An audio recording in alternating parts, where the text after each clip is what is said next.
Hellish,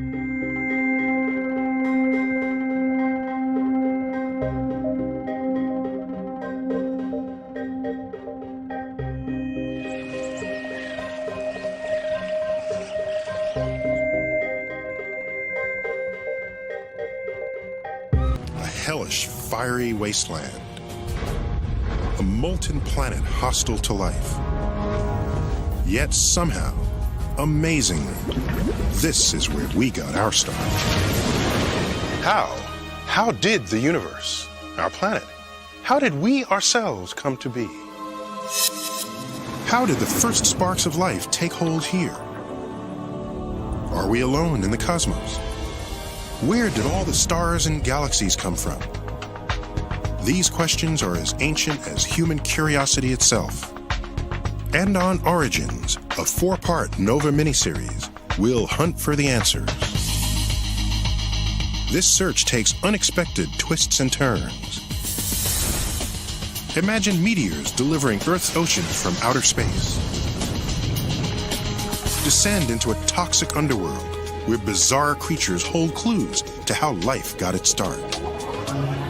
And picture the view when the newborn moon, 200,000 miles closer to Earth than today, loomed large in the night sky. This cosmic quest takes us back in time to within moments of the Big Bang itself and retraces the events that created us, this place we call home, and perhaps life elsewhere in the cosmos. Coming up tonight, where are the aliens? I feel like I'm 6 years old when I say it. I feel almost embarrassed. I just want to know, are they out there? And why do they always look so much like us? When we look at these aliens, and they've got faces with 2 eyes and a nose and a mouth, they can't be aliens. They must have developed on Earth. They must share that same ancestor, or they wouldn't have faces like that. E.T. may not be like us, but new discoveries are fueling optimism that alien life really is out there. We're finding new planets like crazy. Places where life can exist are far more extensive than we used to imagine. Consider this. Just because a planet can support life, does that mean it will? Are we likely to encounter anything as, well, smart as you or me? Intelligent life, like ourselves, that's just a snap in the full history of the planet. Have the aliens advanced this far? And if so, are any of them willing to communicate with us? Nova is on the hunt for alien life on this episode of Origins, right now.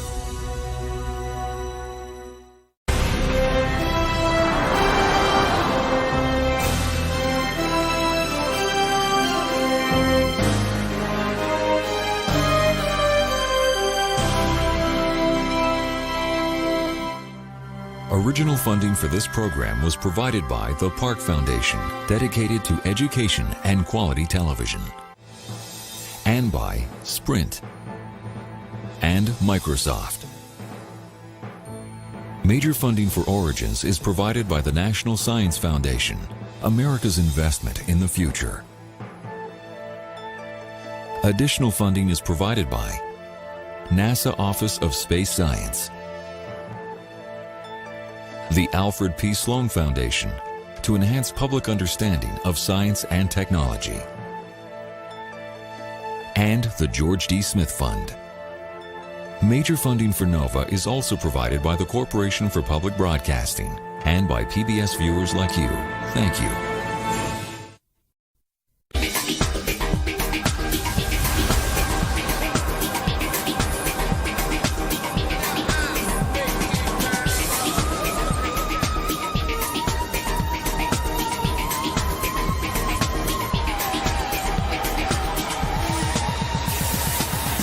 Anyone who visits New York City will see all manner of different life forms.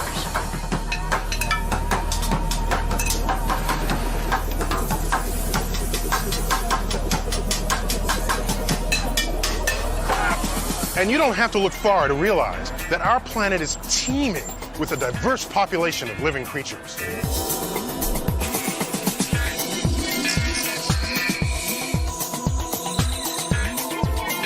And for centuries, we've been asking ourselves, how unusual is all this? What about the rest of the universe? Is our little planet Earth the only place where the action is? Are we special? I find it hard to believe the fact that we're the only people in this universe. We're definitely not alone. This is not just one universe, you know what I'm saying? There's like 100,000 million galaxies in the universe. There's trillions and billions of universes. Whatever. The point is, it's inconceivable how big things are. To think that we're alone here is ridiculous. Many people are ready, even eager to believe that we're not at all alone. And that's the view prevalent in lots of popular films and TV shows. These are the voyages of the Starship Enterprise. It's an appealing fantasy. Star Trek. Star Wars. Men in Black. All portray a universe filled with a multitude of intelligent life forms. Show us the merchandise, you're gonna lose another head, G. Sometimes they're friendly, and sometimes they're not. Screenwriters have come up with some pretty interesting behaviors for their extraterrestrials. What's up? But they often ignore some basic principles of biology. For example, in the film Alien, a human being plays host to a parasitic alien until it's ready to be born. Oh, God! This has long bothered biologist Jack Cohen. Alien is not concerned with the biology. You can't have a creature living in your chest, which is bigger than your heart, and you don't know it's there, and your immune system isn't turned on, particularly if it's never seen a human being before. It doesn't work biologically. But it works as a film, because you see the thing coming out of the chest, and it's exactly what they want. It's a horror film. Another classic horror image of extraterrestrials shows them as giant insects, the alien of choice for the film Starship Troopers.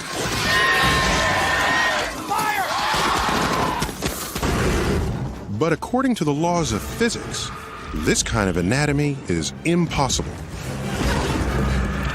It's like bringing a mouse up to be the size of an elephant. Its little thin legs wouldn't take the weight and they would break. You have to redesign. And it's a lot easier to have a terrifying film with giant ants.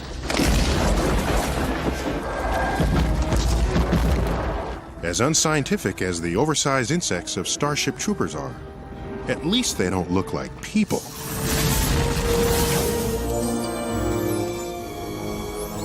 By far, most films, even the ones with huge special effects budgets, depict aliens that actually look like they evolved on Earth, because they have faces that resemble ours.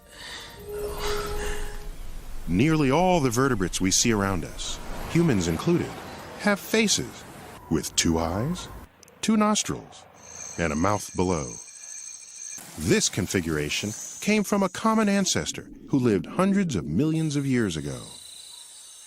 Now, when we look at these aliens, and they've got faces with 2 eyes and a nose and a mouth, they can't be aliens. They must have developed on Earth. They must share that same ancestor, or they wouldn't have faces like that. We expect a living thing, a dog or a cat, or even a fish, to have a face. Therefore, when we invent something for a film, we give it a face. And that really enables the people who are watching to get moved by it. Real aliens can't be like that. Cute. Real aliens? What are we talking about? UFO sightings and abductions that show up in tabloids? I think they have traveled to this planet. They might have been here years ago, but they became extinct just like the dinosaurs did. We've been visited. Those lights in the sky aren't all weather balloons. There are some people who believe that aliens are already among us, but there's no credible evidence. There's nothing in any of these stories that can't be explained in some other more rational way. And of course, some people are just plumb crazy. But is it crazy to believe that somewhere beyond our planet, life has taken root? Many scientists would say it's not only possible, but likely. One of the believers is Frank Drake. I first believed there was life beyond Earth when I was 8 years old. Not for any good reason, only because my father told me there were other planets, something like the Earth out there. And to my young mind, that meant places just like where I lived, with houses and streets and, in fact, creatures that looked just like me, which was certainly wrong. But I believed. Drake's childhood dreams led him to a career in radio astronomy, and he soon began wondering whether somewhere among the stars there might exist aliens who, like us, had mastered radio. Hello? Ever since humans learned how to broadcast radio waves, we've been leaking them out into the cosmos. Everything from Duke Ellington to I Love Lucy to the speeches of world leaders is, thanks to our ingenuity, now traveling across space at the speed of light.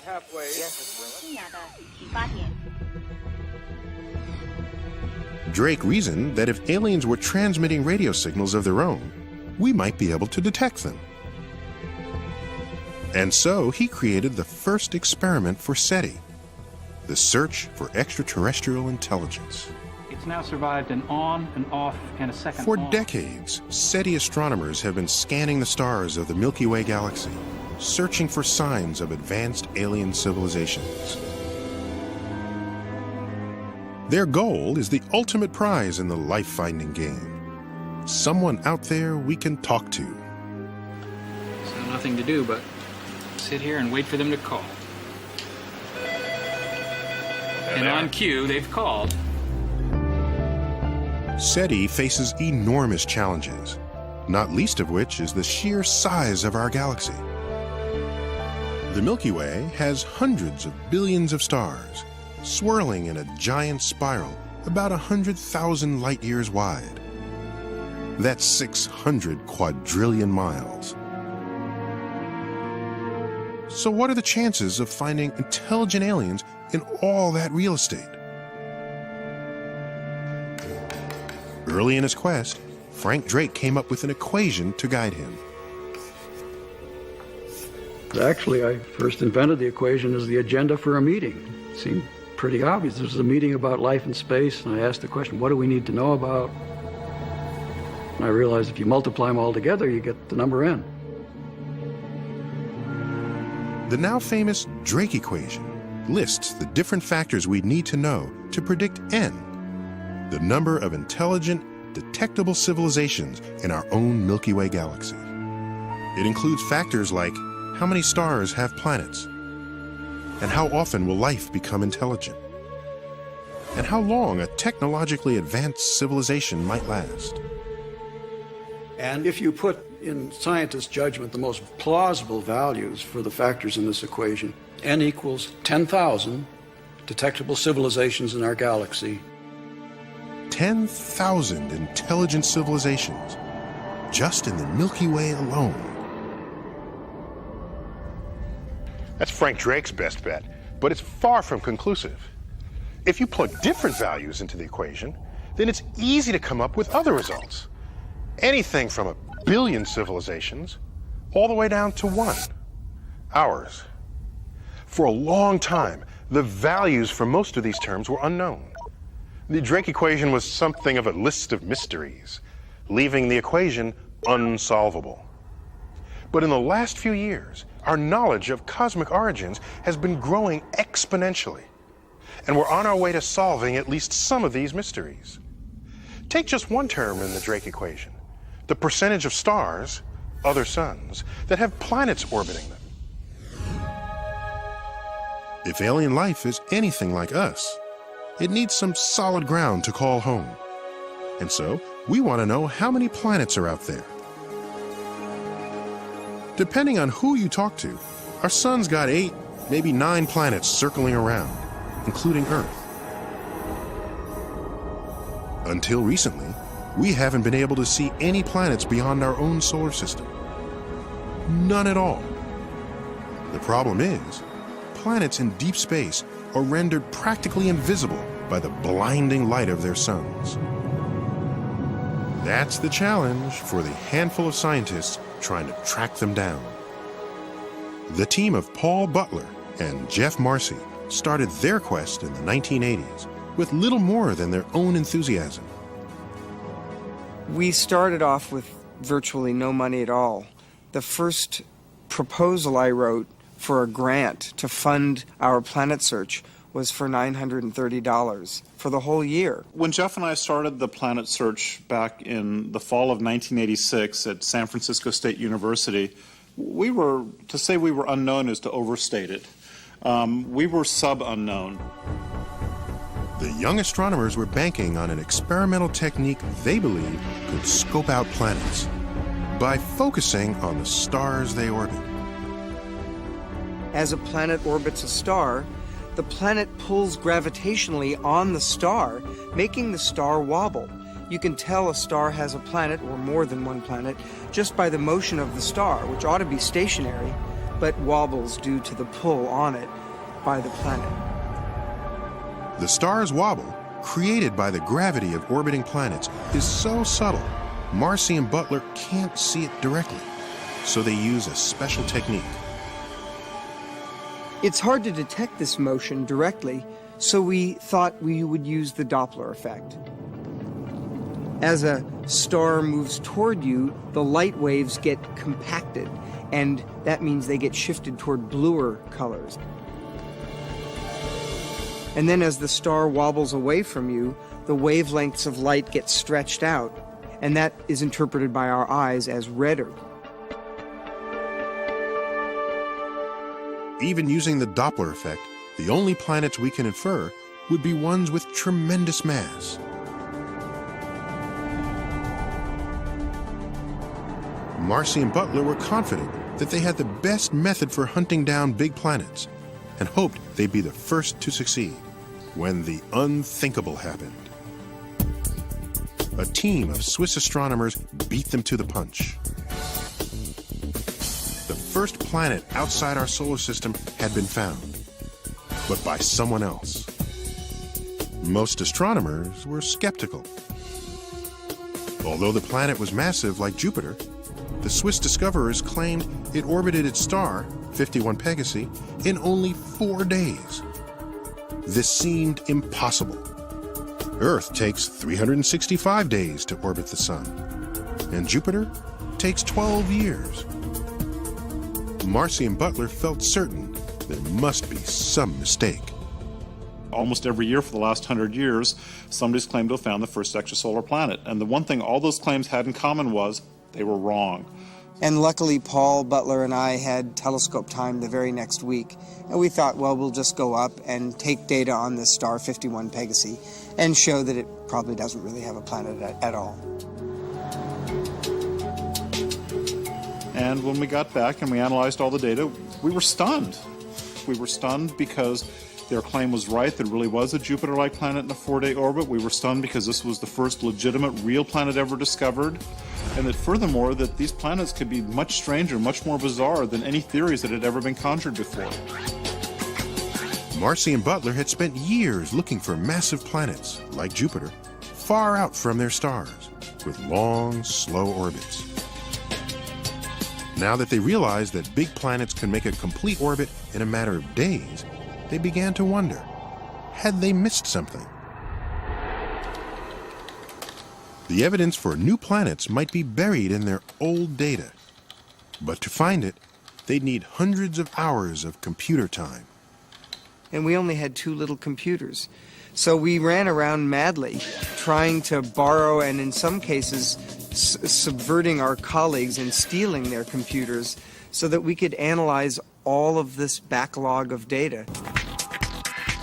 They worked furiously around the clock for weeks, recrunching 8 years of data. I was literally in my office 24 hours a day for about 6 months, reducing data. Some nights, hardly sleeping at all and just making sure the computers were all running. God forbid the computer should sit idle when we could have been finding planets with it. but the marathon was worth it. Within a month and a half of the discovery of the planet around 51 Peg, we found 2 planets sitting in our own data, right there on our computers. The planet around 47 Ursa Majoris, spectacular, and then the other planet around 70 Virginis. Planets were finally being found, but they were huge gas monsters circling close to their stars, often in highly elliptical orbits. Scorching hot or with unstable climates, they were friendly to neither life nor other Earth-like planets. Any poor Earth that got in the way would be slammed to death. I mean, a little Earth anywhere nearby a Jupiter would get slingshot out of the system, or maybe the Jupiter would hit that Earth and probably spell doom for any life on any terrestrial planets in those systems. And it really begs the question, is our solar system with its nice, neat phonograph groove-like orbits some kind of wacky weirdo in the universe, or are there others like ours? In addition to its neat round orbits, our solar system provides particular shelter for Earth, thanks to the presence and position of Jupiter. Jupiter's enormous gravity throws asteroids and comets off course, slingshotting them out of the solar system. Without this protection, these cosmic missiles would frequently smash into Earth and destroy life as we know it. So if Marcy and Butler want to find Earth-like planets, first they need to find Jupiters more like our own. The holy grail for us is to find a sun-like star that has a Jupiter as far from it as our own Jupiter is from the sun. That Jupiter would protect any Earths that were in there, and of course the real super holy grail is to find a system that has not only such a Jupiter, but also the Earth itself. After almost 20 years of searching, things are looking up. Okay, 101, 4272, 11 hours 40. Coming up. We're finding new planets like crazy, all the time. Every week or two we find another new one on average. Looky at that one. That's a beauty. Let's see how that corrects up. Yeah, that's a planet. We have about 700 stars on our program, and I'd say the thing that's really most amazing to us is how many of them appear like they have planetary signals embedded in them. All right, let's go to the next star. Roger. Do you have Jason's new target list? I'm loading it right now. The team is tracking several stars that appear to have Jupiters right where they want them. Far out from their host stars, and in perfect position to shield life-friendly planets like Earth. We are always following some exciting Jupiters.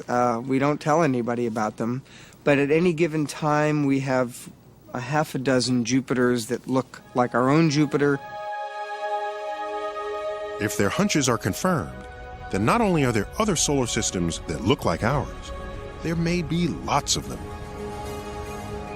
90% of the stars show no close-in Jupiters. Those are stars that could easily have an Earth in an Earth-like orbit. I think of the 700 stars we're following, I would bet at least half of them have rocky, Earth-sized planets going around them. Just a decade ago, astronomers could not be sure if there were any planets beyond our solar system. Today, we have a much better picture of our galaxy. And Jeff Marcy estimates that of the several hundred billion stars in the Milky Way, about 5% have small rocky planets that might harbor life. If he's right, that could mean 10 billion Earth-like planets. But before you start packing your bags to visit an extraterrestrial neighbor, consider this. Just because a planet can support life, does that mean it will? It's a crucial factor of the Drake equation, the percentage of planets where life does arise. On a planet where no life exists, like our own early Earth, how does life suddenly come into being? Is the spark of life rare or common? 25 years ago, Most people, when they thought about the origin of life, thought in terms of inherently improbable reactions that would actually occur because of the fullness of time. Andy Knoll is a paleontologist who studies fossils for clues to how early life evolved on Earth. Before about 600 million years ago, all life on Earth was tiny. Single-celled creatures so small that Knoll and his colleagues do most of their work with microscopes or in chemistry labs. The big surprise is that no matter where they look for signs of ancient life, they find it. Our planet is about 4.5 billion years old. We have evidence from the oldest rocks that we know of, at least the oldest sedimentary rocks we know of, that by about 3.8 billion years ago, life had already gained a foothold on our planet. Scientists haven't figured out exactly how that first spark of life happened. But since it seems to have sparked early on, then maybe it isn't so hard. Most people think that whether or not we understand what the chemistry that leads to life is, that it's a chemistry that, under the right conditions, will pretty much go and is a fairly probable chemistry, and that therefore life doesn't take billions of years to unfold on a planet. It might unfold in thousands of years or 1 million years. A lot of people think if you can't do it in 1 million years, you probably can't do it at all. So what is required to get it all started? Here on Earth, the chemistry of life relies heavily on the element carbon. Carbon is one of the most versatile elements. Each carbon atom can hook up with 1, 2, or 3, or 4 other atoms. It can even link up with other carbon atoms, creating long chains or rings.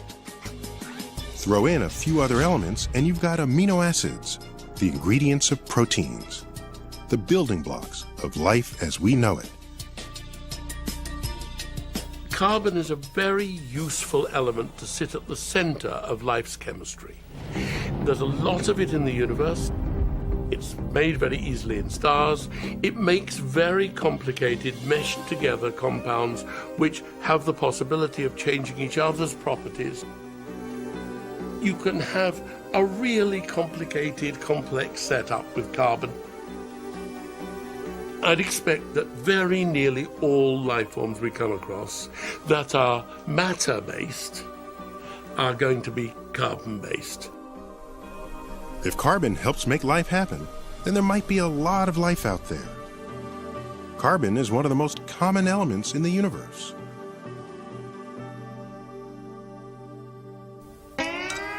So if it's got carbon, what else does life need? Lots of oxygen in the air? 72 degrees? We tend to think life belongs in a place that's, well, comfortable for us. But is that really true? The last few years, we've been finding life practically everywhere on Earth, and not just the obvious spots. Microbes are thriving under rocks, in the driest, hottest deserts. Life's doing just fine in the dark bottom of the oceans, warmed by deep-sea vents. And now, life is turning up in some of the coldest, bleakest conditions imaginable, including the ice sheets of Antarctica and Greenland. So now that we've found life, not just surviving, but thriving just about everywhere on Earth, suddenly, it's looking more likely that life might thrive in lots of places beyond Earth, even if we would find them a bit uncomfortable. If life is common, then we should be able to find signs of it beyond our own little planet. Unfortunately, the evidence has been elusive. It seems as if one crucial ingredient has been missing. The most important requirement for life is liquid water. And that's the defining requirement for life in terms of our solar system. There's plenty of energy, there's plenty of carbon, there's plenty of other elements on all the planets in our solar system. What's rare, and which, as far as we know, only occurs now on Earth, is liquid water. liquid water is crucial because it's an ideal solvent. Molecules can easily move around in it and react with one another, allowing the complex chemistry of life to do its thing.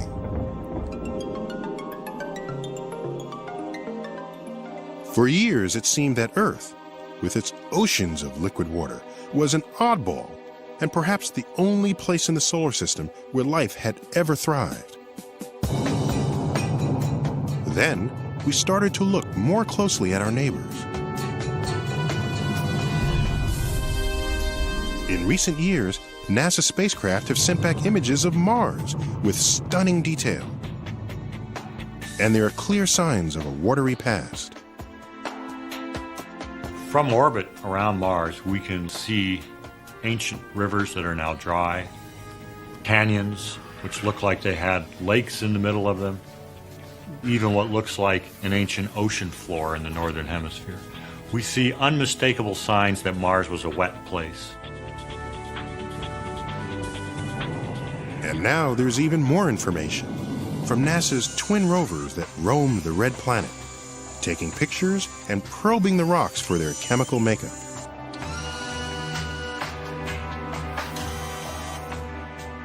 The photos reveal clear sedimentary layers in the Martian rocks, and chemical analysis shows they must have been laid down in the presence of water.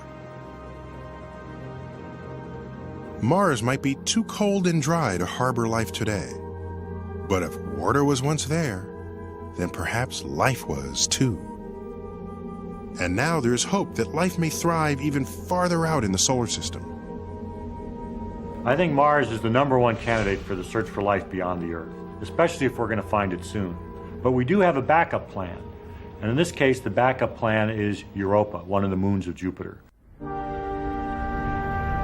A little smaller than our moon, Europa is covered with ice. But there are cracks in its surface, perhaps signs of ice sheets floating on a deep ocean of liquid water. What might be melting the ice is internal friction, created by the gravity of Jupiter and its other moons. Europa's ocean is suddenly considered a potential home for life. The places where life can live and exist are far more extensive than we used to imagine. We used to think a life-bearing planet had to be just like the Earth, and a little closer to the sun it would be too hot, a little farther away it would be too cold. And now we realize, oh gosh, there's a place which has an ocean with 3 times as much water as the ocean of Earth, and the water's warm. And that's way out in the solar system where we used to think the temperatures were ridiculously low. There could never be life there. So the likelihood of life existing on planets and space has just gone up enormously. So even though we've yet to find life elsewhere in the solar system, or beyond, we're getting more optimistic that life may be widespread. But if life is common in the galaxy, what kind of life would it be? Is it merely the kind of life we had here for about 3 billion years? Microorganisms happily brewing away, with nothing bigger or more interesting than bacteria? Or is it the complex plant and animal life we find in our oceans, of all shapes and sizes?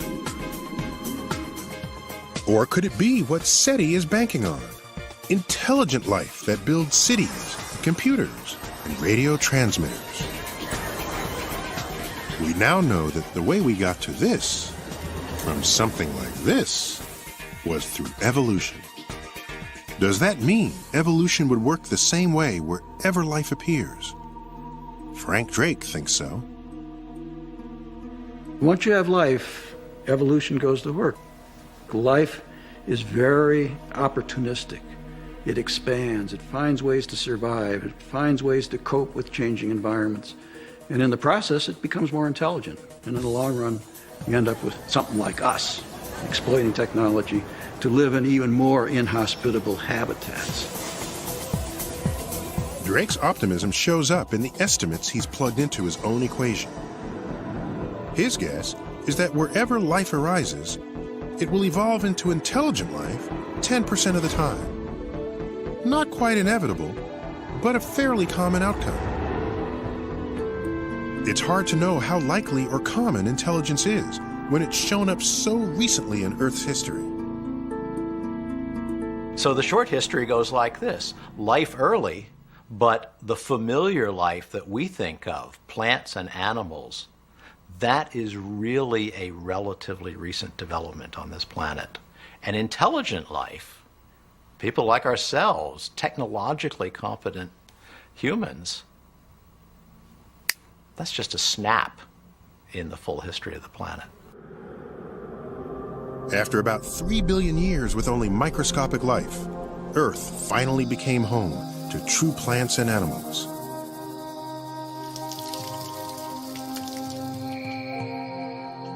And after another 500 or 600 million years, we came along. One of the major mechanisms for all these changes has been DNA, the long chain of molecules that carries the blueprint for every living thing. Every time a cell divides, its DNA makes a copy of itself. And in that copy, there are often some mistakes. Sometimes those mistakes result in an animal or plant that's more successful than its parents. It's these kinds of mistakes that have allowed the tree of life to branch out in so many directions, creating the great diversity we see on our planet.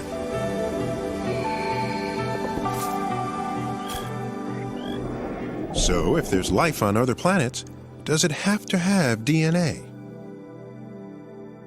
Would aliens have DNA? Well, I would be surprised to find aliens with DNA as their heredity, because DNA is a useful molecule. It can replicate, it can do the mirror image bit, it can do the... It's a very useful trick, but other chemicals can do that. And I'd be surprised if aliens latched onto the same one that we did. To get from microbes to complex animals and intelligent life, you might not need DNA. But there's one ingredient that could be absolutely crucial for the evolution of intelligence. And it may be the rarest of all: time. Some scientists say that the key to our evolution was Earth's long and relatively peaceful history. Among them is paleontologist Peter Ward. In this big galaxy of ours, hundreds of billions of stars, surely Earth is repeated many places, many times. Why not? Well, I think that the question is, how much time do we have? For instance, we got to intelligent organisms on this planet after 500 million years of animal life. So you've got a long period of time. Now, that doesn't say you couldn't get it sooner in other places, but you still need finite periods of time. And to me, that is the major argument against there being intelligent civilizations. You can't go from a bacterium to an intelligence in 1 million years, maybe not even 10 million years, probably not even in 100 million years. How many other planets are going to have such long periods of time? Not many, I think. In the 500 million years when intelligence was evolving, Earth's plant and animal life might have been pushed back to square one. Single-celled organisms with one catastrophic event. At least a couple of times, we came pretty close. This crater, about a mile across, was made by a meteor that plunged to Earth nearly 50,000 years ago. As violent as that event must have been, it was nothing compared with earlier catastrophes. Just ask the dinosaurs.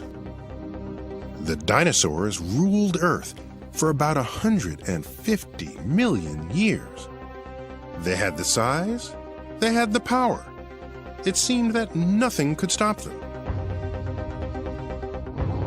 Then, 65 million years ago, an asteroid about 6 miles across headed toward Earth.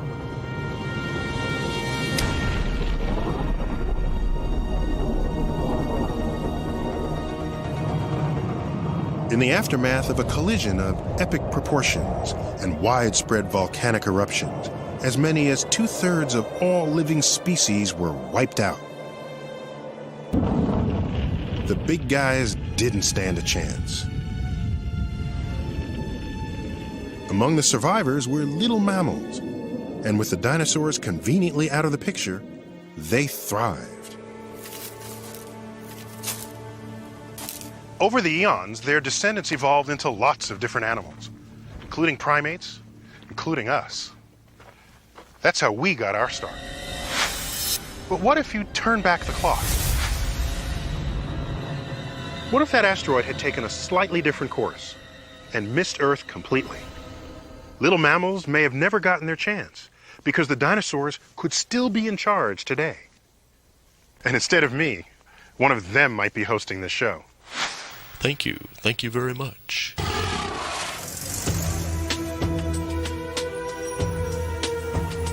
In some ways, we owe our existence to serendipity. And some argue that this makes the evolution of intelligence far less likely.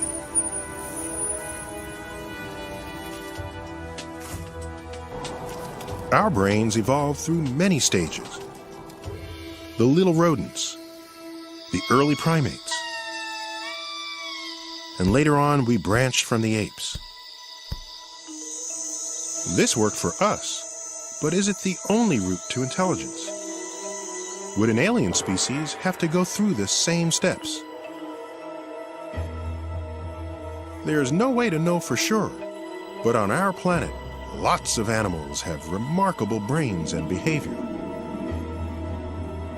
including some that are very distant from us on the evolutionary tree. Among them are the cephalopods, including octopus, squid, and cuttlefish. Cephalopods are mollusks. They're related to clams and oysters, but they don't look much like them at all. And in the evolutionary terms, they've evolved in a very different way. Roger Hanlon has spent the last 30 years studying the behavior of these animals.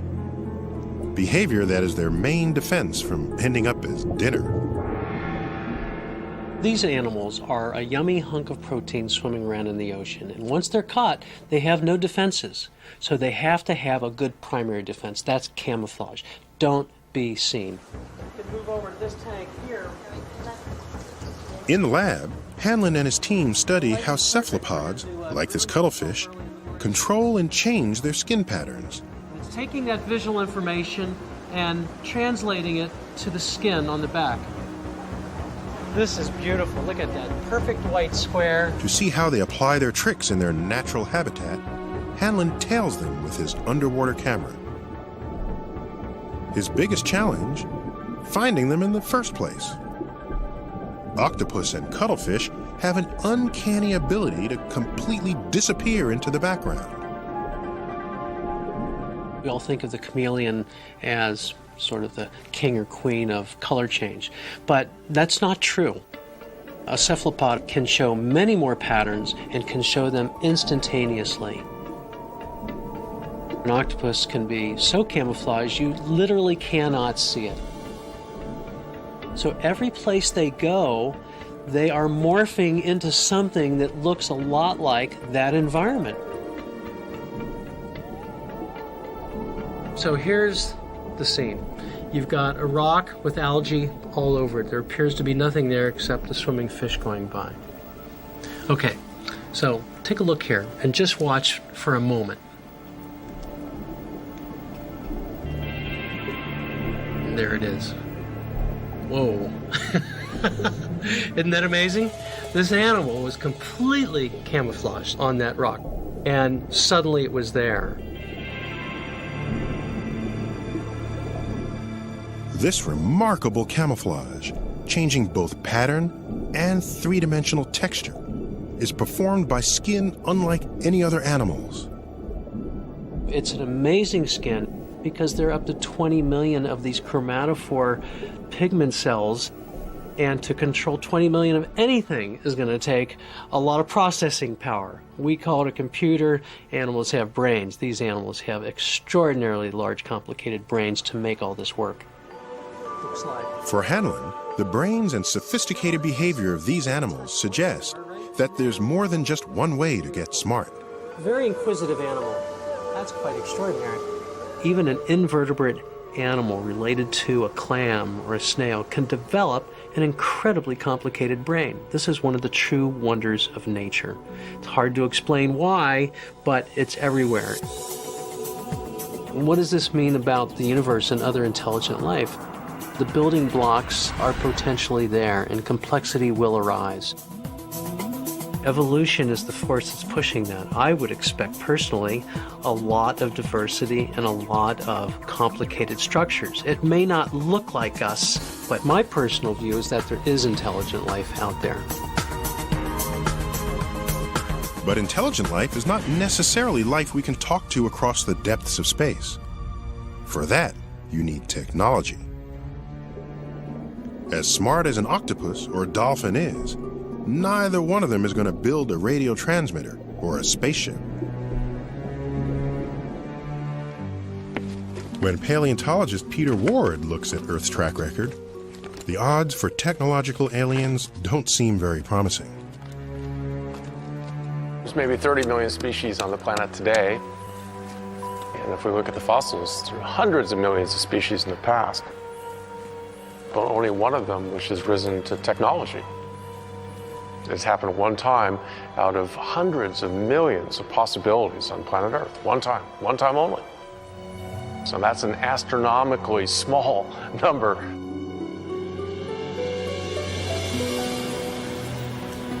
Here on Earth, we are the only species that has mastered technology. Since it's so rare here, should we really expect technology to be common among the aliens? Many would say no. But the folks at SETI continue to hope. Now, Tom, look at this one, because Searching for alien signals night after night can test anyone's patience. Unless, of course, you find one. Most evenings, SETI will get a false alarm or two. But one night in 1997, they received a signal so strong and true, it looked as if their long search might be over. we were observing at another telescope in West Virginia, and we got this signal that started to pass all the automated tests that we use to determine, is it really extraterrestrial, is it just more interference? The lead astronomer that evening was SETI director Jill Tarter. Following standard procedure, she pointed the receiving dish away from the star where the signal appeared to originate. If the signal remained, it was just a stray transmission from Earth. But when they moved the dish, the signal went away. And when it was pointed back at the star, the signal returned. Excited, the SETI team repeated the test. We went off in another direction and the signal went away, and we came back and it was there, and we went off in another direction and the signal went away, and we came back and it was there, and it was now getting very interesting. Interesting because the signal might actually be coming from deep space. The excitement quickly spread back to SETI headquarters in Mountain View, California. I was back in Mountain View. We were watching the signal on remote monitors. Okay, well, after about 4 or 6 hours of this, still passing the tests, needless to say, our blood pressure definitely was rising. And I was so excited that exactly what I was looking for was right there staring me in the face. By now, the star had set. The next night would tell the tale. If the signal returned, perhaps E.T. was finally on the line. I, for one, couldn't sit down. I was just sort of pacing around. A lot of people were huddled around the computers. Nobody went home. Nobody went out for a burger. In a sense, you know, it could have been an historic moment. The historic moment didn't survive the night. Most of the time, SETI used a second telescope located in Georgia to weed out false alarms. Unfortunately, the backup antenna wasn't working. So it took a little longer than usual for the SETI team to discover the truth on their own. The signal was coming from a distant research satellite. The champagne remained unpopped. Despite the disappointment, SETI has never lost faith. Its scientists remain convinced that our universe is capable of producing intelligent life on many different worlds. I truly believe there are signals out there. I also recognize full well that our instruments, as powerful as they are hardly beginning the search. The number of stars we've looked at, the number of radio frequencies, is minuscule compared to the total inventory of combinations of stars and frequencies there are to search. So we have hardly started. We should not have succeeded. Only through a great fluke of good luck would we have succeeded by now. Humans have been leaking radio waves into space for most of the past century. Compared to the history of our Milky Way galaxy, about 10 billion years, that's a tiny blip. And we've been actively listening for radio signals from distant civilizations for only about 40 years. If the aliens are on the other side of the galaxy, any signal they send could take tens of thousands of years to reach Earth. It's as if the aliens were throwing a dart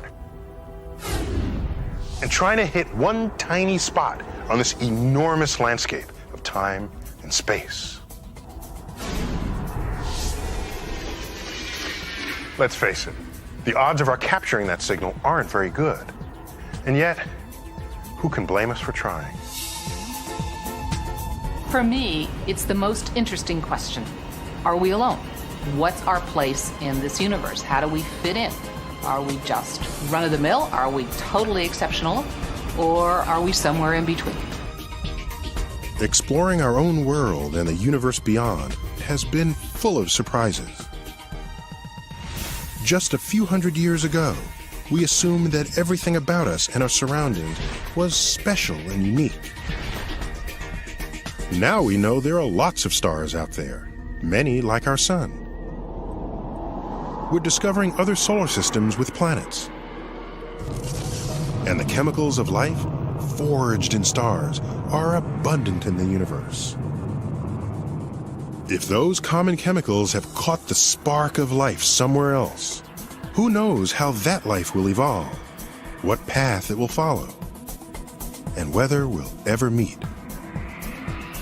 I feel like I'm 6 years old when I say it. I feel almost embarrassed. I just want to know, are they out there? And all of my science training and math and skills as a researcher kind of go out the door. I just feel that this is a question that is going to be so profound for us as a species, but also individually. Each one of us will have to look within ourselves and figure out what it means to us. Are we alone? Are we rare? Are we common? We still do not know. But perhaps someday we will. And the answer, whatever it is, will reshape our sense of ourselves and our place in the universe.